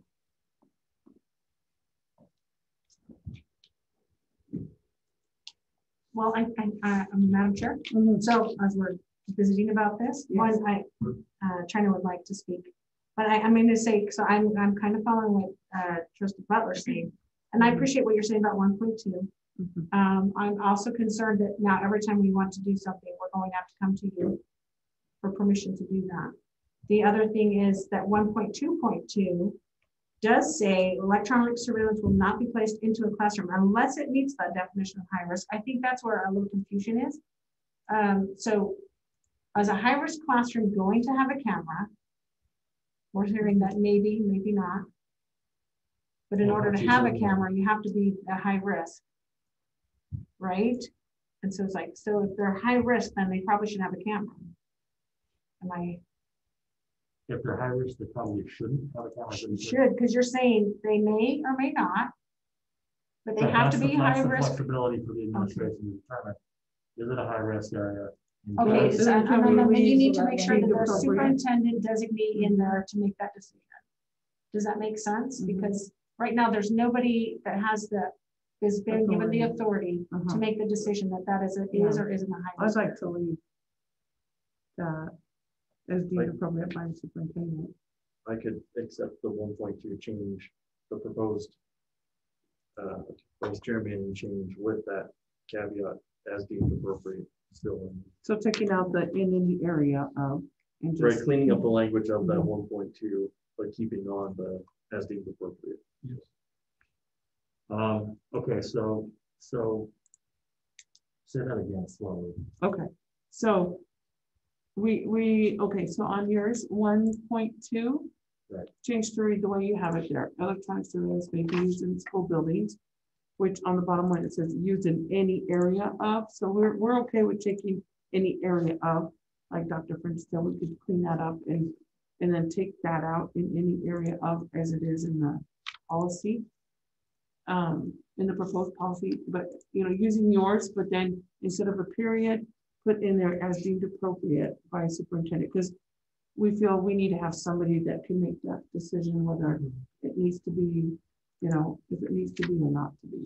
So you're saying at the end of section 1.2 that under the proposed change, keeping the current language and adding after that a phrase that says As deemed appropriate. as deemed appropriate by the Superintendent. Which is currently in the policy that's being proposed. Yes. Right. So Just I'm- taking that in any area of, taking that out. that part. Right, just that, those 4 words. Mhm, So as deemed appropriate by the superintendent or designee. mhm. And then section 2, the second proposal, or the revision, your second revision, the 1.2.2. See, I thought in the very beginning, Vice Chair Manning, that, I thought, when I read this, I thought, oh, good, it's what, Trustee Manning had wanted, that no electronic surveillance will not be placed in the classroom without teacher consent. Because I think that's what it was in the very beginning that. Yeah, that was an issue, right? Uh-huh. And so then as I talked to more teachers and looked at other district policies, and saw that some schools did have cameras in high risk areas, I thought, okay, I'm willing to be a little flexible here, and so that's why I sort of tweaked it that way. So, and so you're okay with not having any teacher consent as long as it's deemed necessary as a high risk area? Yeah, As defined under the definition. So we completely take out the teacher consent. correct. For all the classes except for the high risk areas, correct.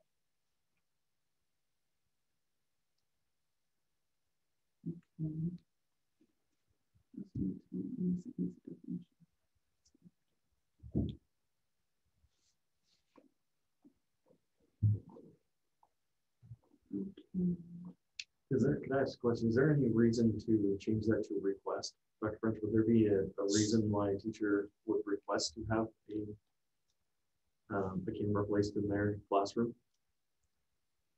outside of a high risk area? There may be. I mean, there may be, right? I hate to say that we just can never do it. If the teacher would like it in there, then I'm trying to think if Caleb's ever been asked that. It's rare, but yes, we done a temporary camera. Madam Chair, in my 2 previous districts, that was just an option for a teacher to request that at their request, not administration. Right. Just sort of is another piece of evidence to support possibly a qualifying past behavior that the teacher wanted to make sure that we captured as part of the qualifiers. And I think, Chad, you want to speak to what this came about? Yeah, Madam Chair, Trustees, so just to kind of circle back around, this actually, the process of this, updating this policy actually started with a special education teacher who requested that we have video surveillance in one of our specialized behavior programs. Again, for purposes that's captured in the beginning part of this policy with regards to the health and safety of staff and students in those programs. So that's kind of where this originated. It did come as a request from that. And really going forward with that is also, in addition, as we talked about, we added those time away rooms at GMS. We also have some at Van Buren that have just completed as well. And really the purposes of making sure we have the surveillance in there complements our restraint and seclusion policy, which we do have. And it's very lengthy, and it talks about how we will always have eyes and ears, so to speak, if a student is involved in either one of those. And so this is that extra layer to make sure we're following that policy as well.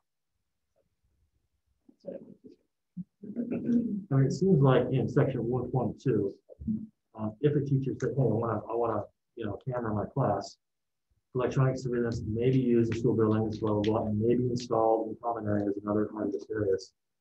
I guess the exception would be, I mean, why would a teacher not want it if, I guess, maybe it's not a high-risk area?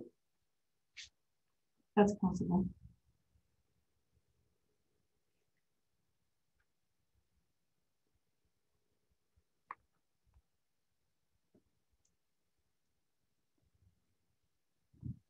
Okay. So how would that read if 1.2.2 read as Trustee Manning has it, electronic surveillance will not be placed in a classroom unless it meets the definition of high risk as defined by the policy under definitions. Or as requested by a teacher. Or requested by a teacher. Well, and then my question to you would be, how is that different than electronic surveillance will not be placed into a classroom without teacher consent or notice? Because that would be the district choosing to put the camera in instead of the teacher requesting to have the camera put in. But under 1.2, the superintendent may have those high risk common areas. But in a teacher's classroom, it would be by their request. Okay, so what if it was electronic surveillance will not be placed into a classroom without teacher request, consent, or notice? Is that a thought? The notice is the district way of saying, yeah, we can put a camera in your class no matter what you say, no matter what you think. We're going to notice you, and we'll put the camera in regardless of whatever relationship we have or whatever.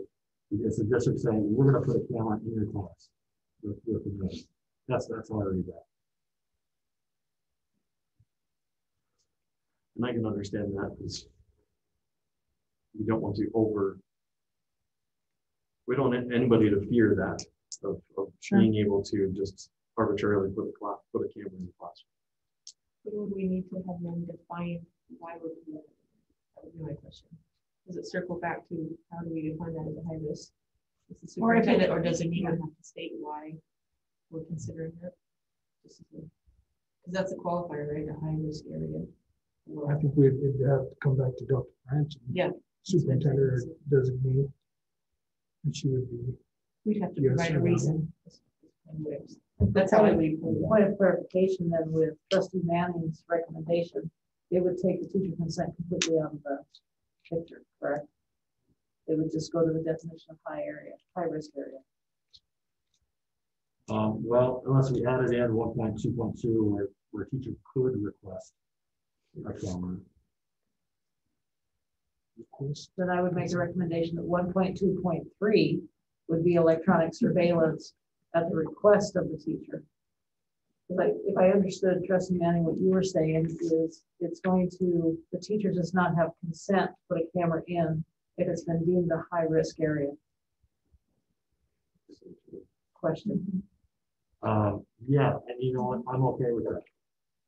If it's a high risk area as deemed by the superintendent or designee, it's a legit and we define what high risk area is, then yeah, I think the camera could be there. But you know, if it's just a regular, you know, general education class, that doesn't have expensive equipment, doesn't have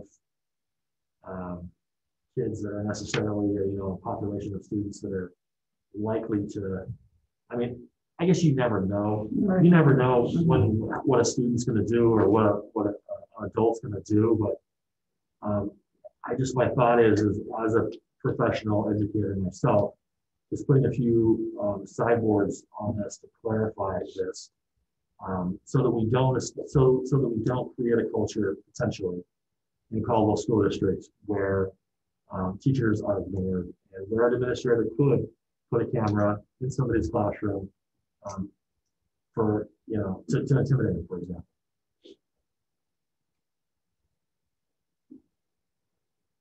Okay, so going back, does somebody take notes? Well, I'm trying to edit the policy. Right now, we're stuck at 1.2.2. And do we give teachers consent? Will they get consent, you know, when there's a concern, or it's deemed that the area, or the deemed that it's a high risk area due to maybe there's several fights taking place, and we've had several reports of fights in this classroom. They're breaking out. It's like, okay, what is going on? You know, and our admin team is saying we have had 5 fights in the last 12 days, and they're all taking place down in this area, and it's originating out of this classroom. Is that deemed high risk enough to say to the teacher, we you know, first off, we have an issue, something's happening, and we need to either track it and figure out what's going on. So, you know, if this is during your prep and you have left the classroom, we'd like to monitor that. I mean, you know, I'm like, so what defines a high risk? Could it be that there are multiple fights taking place in that area? And then the teacher you would have to notice the teacher. It's not, and there could be ways to say what you're saying, you know, like, oh, or no, but if we have a lot of fights taking place and then it's coming out of a classroom area or in a situation in that part of the building, you may want to say that now has become a high risk, and we're going to let you know. And it may not, the teacher may or may not have even realize that's happening. They may be on a prep period. Kids are coming in, you know, there's just a lot of things it could be. I think the definition does cover that. Current definition and the one I proposed. High risk areas include areas that are an inherent risk to health, safety, or security. And I think that's where we put a period. I mean, does that make sense? I think that if we said high risk or inherent to the risk, health, safety, or security, we were letting people know that we do have areas that have camera, right? And that's the reason why. And I think if we stated that, can high risk be something that's like, this is the reason, health, safety, or security. Then we're not identifying a special ed, which could be discriminatory. We can say to our ag teacher, we anticipate this is a high risk area because these things are possible, right? Right now, the greenhouse is see-through. So like, could anything go wrong in there? You could see right through it, but things can happen, and their chemicals are being used. They're using tools to plant, dig, and spade, and whatever you do with your, you know. Could be in a chemistry class. It could be. So, I just wonder if we get too specific. I like that idea of security period. Health, safety, or security. What do you think? Well, I separated it because I was trying to dial it in. I understand what you're saying. I mean, there are endless numbers of scenarios that we can create and propagate in our minds about potential high-risk areas, and that's partially my concern, is that we could determine potentially, depending on how you define it and how you want to shoehorn in definition that any area is a high-risk area. But temporarily, that is a true statement. I believe that could be the case. If on a temporary basis, that may be true. I hopefully not every area all the time. And I think that, and to me, Vice Chairman, that's why policies need to be broad enough to absorb or at least give guidance to administration on appropriate behavior or what is appropriate and, you know, what can we expect, and that teachers can be safe in knowing that we are, you know, we're monitoring that to make sure that somebody who comes in, who may be a visitor who walked through the door when somebody else was walking through, and maybe they're not a visitor, but we can track where they're at and say, okay, you know, there's a lot of ways we use the cameras, and it's not to get teachers. I think that would be the last thing we would ever do. And I'm happy to, you know, if it's to take out the word notice, although I would tell you as a teacher's consent, I would notice a teacher like, there are too many fights in this area. And we think if we can put a camera here, we can see what's happening, who's coming in and out of this room, and who might be instigating that. While you're helping other students, somebody may or may not be. I would want the teacher support in that, for sure, because all eyes on me, we can stop this problem from happening. I like the idea of cameras, but I think sometimes we could use them as a safety valve when really direct adult supervision is better in a lot of situations. And so we're at a fight or a series of fights, a potential fight, a conflict. A camera sitting there observing can do absolutely nothing. It just records what happens. But if you have staff that's on the ground, having conversations, building relationships with people, that's the key. So part of my concern is that we're allowing the cameras, we're using them potentially as a crutch. And when I think we need to be more invested in relationship building if we're going to have maximum security in our schools. Just some thoughts. Madam Chair, just appreciate the feeling of that. I don't see them that way.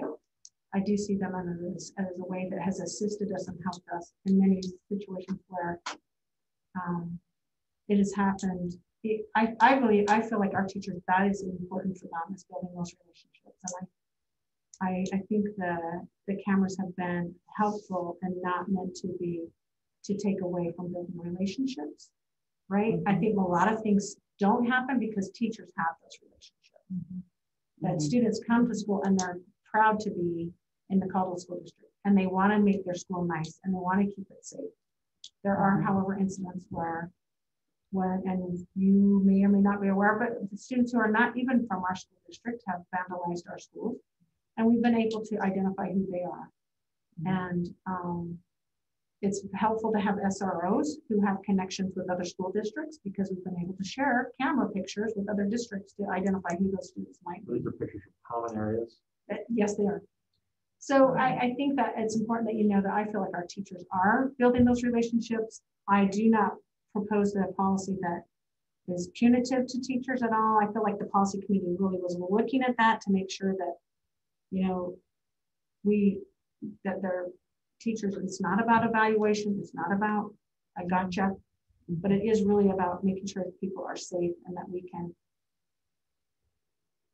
as students moving in and out around the building, that if there's ever an issue and there's ever a question, and sometimes it's not even about students, sometimes it's about the visitor or the person who's helping or the parent who comes in who's very upset, or sometimes the teacher.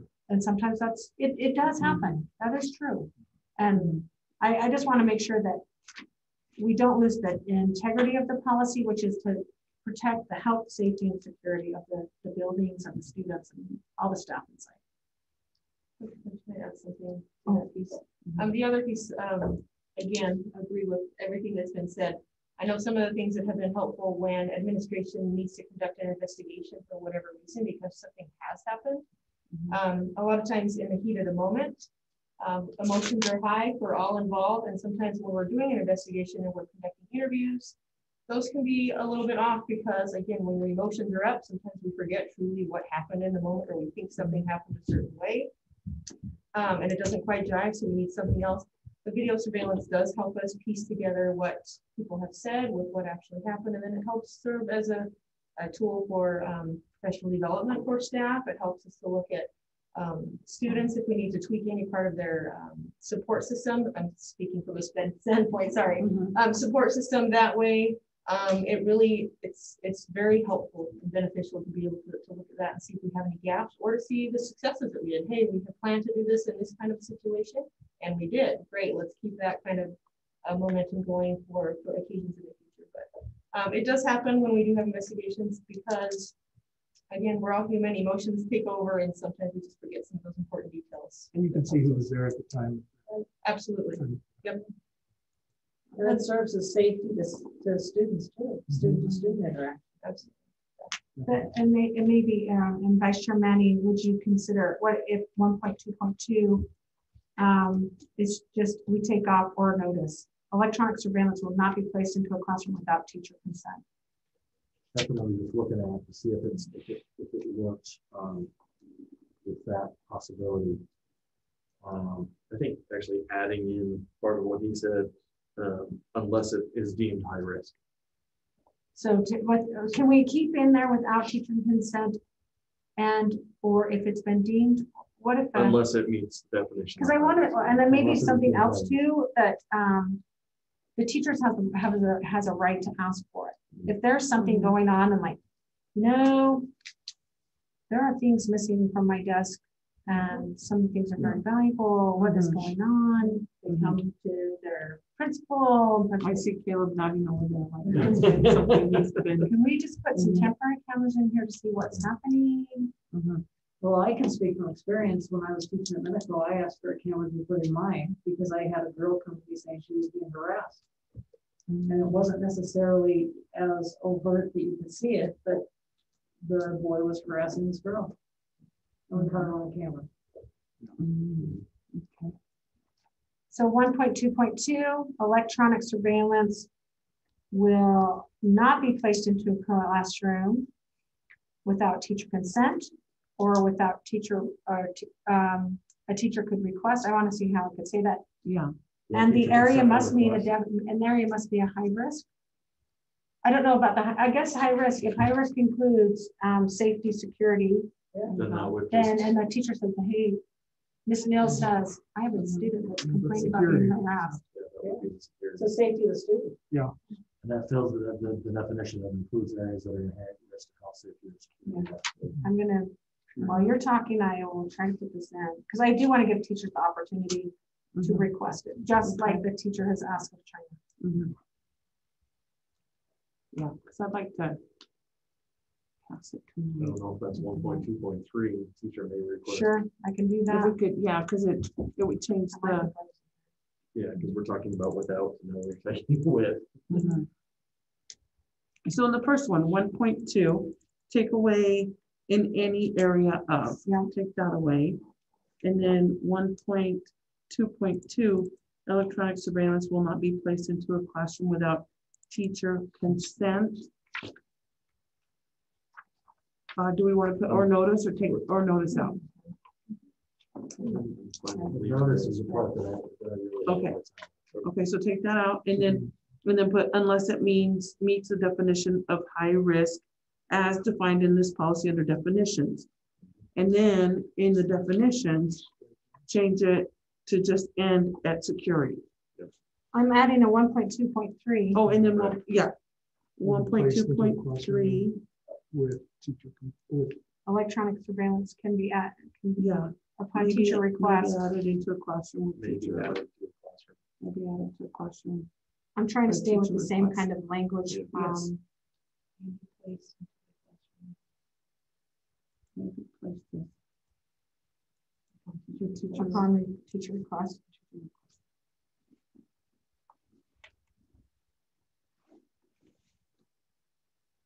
I'm sorry, my screen froze. Madam Chair, on 1.2.2, Vice Chair Manning, how did you read that? So I'm taking out or notice.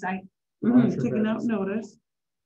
Electronic surveillance will not be placed into a classroom without teacher consent. unless it meets the definition of high risk. Yeah. As defined, Unless it is deemed high risk. unless it is deemed high risk. Yeah, because we know high risk is by the definition. Mhm. Yeah, I think people need to go down and look, what does that mean? Because we do have a Unless it definition. is deemed high risk. So I have electronic surveillance will not be placed into a classroom without teacher consent unless it is deemed high risk, Yes. period. Mhm. 1.2.3, electronic surveillance may be placed in a classroom upon teacher request. Uh-huh. Yeah.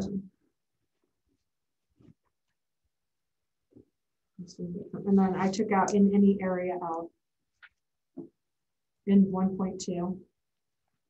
Yes. And then Yes. High risk area. And then definition, how is it? And just stop at security. I think so. I think it covers us. Mhm. Yeah. I think so. And then it doesn't, like if we didn't specifically name it, and now are we in liable with that? Cool with that? Okay. And I'll make sure Keely gets all my notes. Okay. And so it's just in, I mean, we're not leaving in, it's just any area of. That's what's coming out. I'll give you this. And I'll give Okay. it. So then at this time, So how we process? so. Madam Chair. Can we, yeah. I move that we approve policy. Make a motion. 3560, Okay, yes, yes. the second and final reading of policy 3560 with the amendment or with the changes that we have made tonight. Correction. Hopefully we have those written down. Oh, that's a good question. So that is a good question. The panel is asking. This is actually quite a change. It's not an errata revision, so the public hasn't seen these changes. So it probably needs to stay on a second reading for another 30 days with changes, because otherwise the public can't give input on it, right? Okay.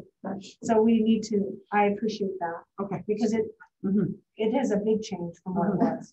Okay. And then that will allow us to look at it as well. Make sure. Teachers haven't seen it. Okay. And the policy committee, as I said, they haven't seen it either. Okay. Right? And it's like, oh, okay. We just thought. You're giving Travis another 30 days. Madam Chair, I withdraw my motion. Okay. I recommend. Okay. So Recommend it would be change. Does The that mean we motion needs table to it? be that we keep it on second reading. okay. Right, so With does the that mean we have to recommendation. table it? No. With the With the recommendations. recommendations? Mhm. Yes. So So. Madam Chair, I move that we There we table go.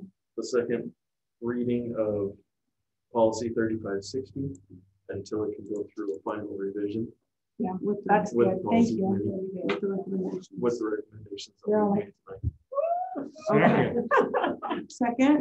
So if we do, Hang on, maybe. Stop talking. I mean, if we do with the recommendations of the policy, committee, this is the pink one. And then we send it back to policy. No, committee, and no, they go, that's not what I "Oh, heard. no, Because what I understand is this is going out for 30 days for people to review, because the public has the right to review policy. Mhm. And that's significant change. I'm not taking this back to the policy committee, but they also can review it as a public, as members and staff of the district. Mhm. So Yeah, I just change it. So yeah, so I amend my motion to, I move to table the second reading of policy 3560. Until our next regular board meeting. Yes. Table With the policy changes. 3560. But to include the revision, but to include the revisions. With recommendations made at this meeting. Mhm. That's what I have. Okay. That, yeah, that one. That way it that doesn't have to be moved back. Yeah, it gives all staff a chance to look at it, it gives the public a chance to look at it and provide feedback.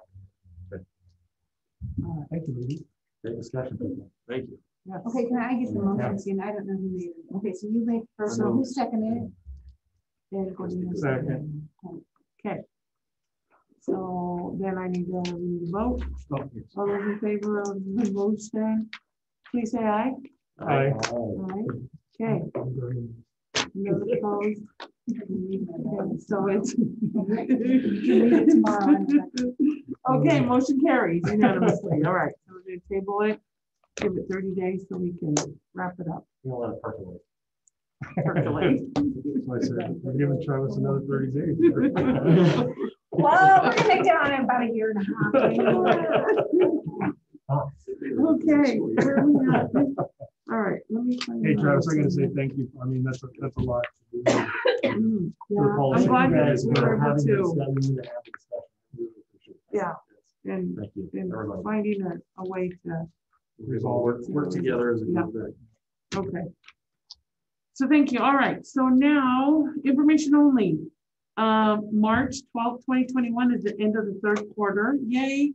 Fourth quarter begins March 15th, 2021. And then we have parent-teacher conferences, March 15th through the 19th of 2021.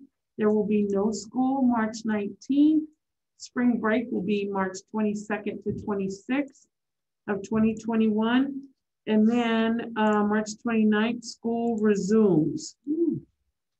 And then I wanted to For remind everybody, in person. For everybody in person. Yeah. K through 12. K through 12. And then I also wanted to remind everybody, I know you wanted to hear this all along, but Sunday, March 14th is daylight savings time. So don't forget to move your clocks. Wherever, wake up earlier. Yeah, is all I can remember. Wake up earlier. And then next Monday, March 15th. Yay, it's a Monday and we get to meet again. Our board work session will be at Syringa Middle School at 6 p.m. And Madam Chair and Trustees, Yes. we are taking a tour. There'll be a quorum of the board posted at 5:30 so that you can take a tour and see the improvements made at Syringa so far. That's at 6. 5:30. 5:30 would be the tour, but the meeting's at 6. And the meeting will start at 6. The board session. Okay. All right. And that works, Yeah, right? yeah. That works for you? Okay. Awesome. Okay. Might be in my work. No, you're fine. You're fine. Bring them in. Okay. And now I would like to ask for a motion to adjourn. Motion to adjourn. Second. Okay, second. We got a motion and a second. All those in favor? Aye. Aye. Any opposed? Nay. Okay, motion carries. We are adjourned. Thank you, everyone. Thank you. Thank Thank you, panel.